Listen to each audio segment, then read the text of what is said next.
Lah ambare bisa mungkin. Kang dadake bingung sak jenenge atiku. Ya mergo sampeyan saben-saben tak takoni durung meneh ngerti lawan. Yai layan kumitir.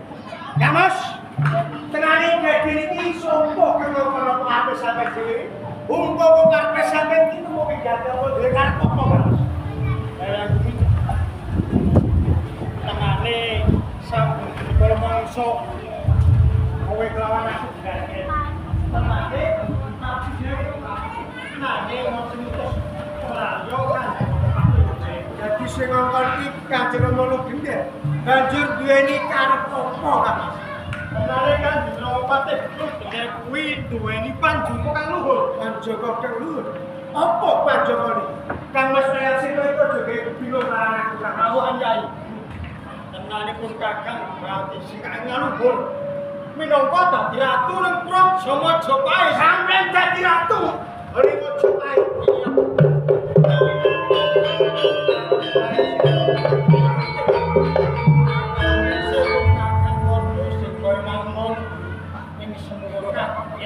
Yo gini ora, sawise aku keprungu tembunge sampeyan kaya ngono, pindho sinambri gelap.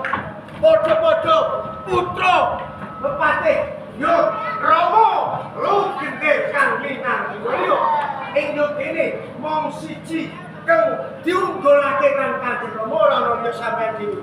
Apa aku dudu putrane Kang Mas? Sora kalmu pangkeng Kanjeng Rama ora dhewe. Yo, kaya kene bang cindelang kan ciladan. Desane dibantu diri kula, bang ciladan cecok. Bukti nopo sampai jadi kerapu ning Mojopahit. Apa aku jadi Suropati? Aku ora sudi untuk jadi Suropati Kang. Hai. Senajan kumpakan disingkat pinangka Ratu Indonesia. Nanging nyari duwe bahagia. Bahagiane banjur apa? Tambah kowe jangkep kabeh. Wong agung ngono ing Mojopahit. Hai, Kang Mas kawan Kanjeng Ramapati Lugender iki dina wis suka. Kalaupun jenenge dadi warangka wis ora apa-apa. Kula sliramu kan dewan Kanjeng Rama, sliramu dadi warangka Mojopahit. Aku kan dadi paten Mojopahit. Iya. Kamu sedayang situ. Yo sing gedhe pangapuramu.